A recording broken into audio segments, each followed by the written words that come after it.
παιδιά, βρήκα ένα ξεχασμένο μου account στο Brawl Stars και δείτε πόσα καλούδια έχουμε.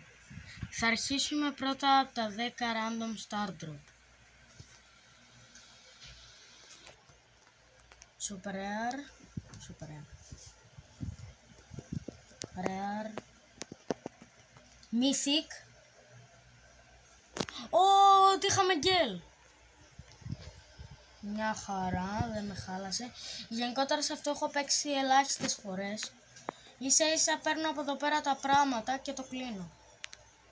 Rare, rare, rare, rare, rare. Γιατί δεν τυχαίνει κάποιο mythic, super rare ή legendary. Τελειώσανε λογικά. Θα ανοίξουμε τα άλλα 10 random star drop. Super rare, epic, super rare, super rare, σκέτο, rare. Εσείς τι είχατε από αυτά? Super rare. Και δεν τα μετράω.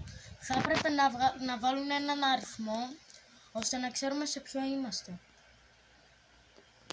Rare, epic.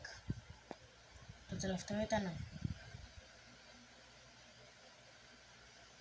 Ωραία. Τώρα ποιο να ανοίξω? Το season trophy box ή τα δύο legendary? Θα ανοίξω πρώτα το season trophy box.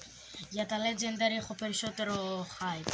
Επειδή από το trophy box δεν μπορούμε να τύχουμε brawler νομίζω. Στη μύτη 21.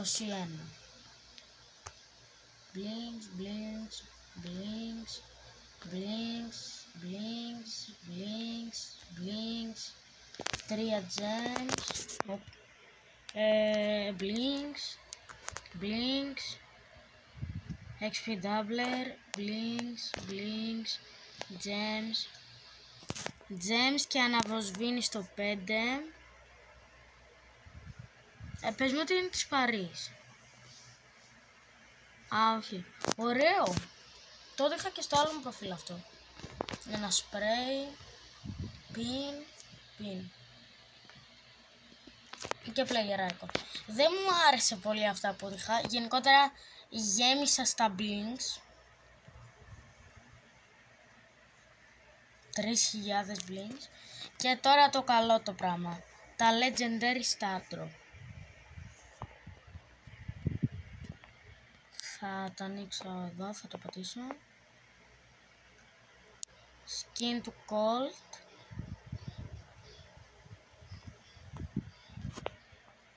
Και το επόμενο θα τύχω ένα τελευταίο brawler ώστε να κλείσει καλά το βίντεο. Πάμε. Λοιπόν, στην καράφλα. Skin το El-Primo. Δεν πειράζει, έτυχα γκέλ. Καλό είναι και αυτό. Λοιπόν παιδιά, αυτό είναι το ξεχασμένο προφίλ μου. Μην ξεχάσετε να κάνετε like, subscribe και τα λέμε σε ένα επόμενο βίντεο. Γεια σας. Please like and subscribe. Thank you.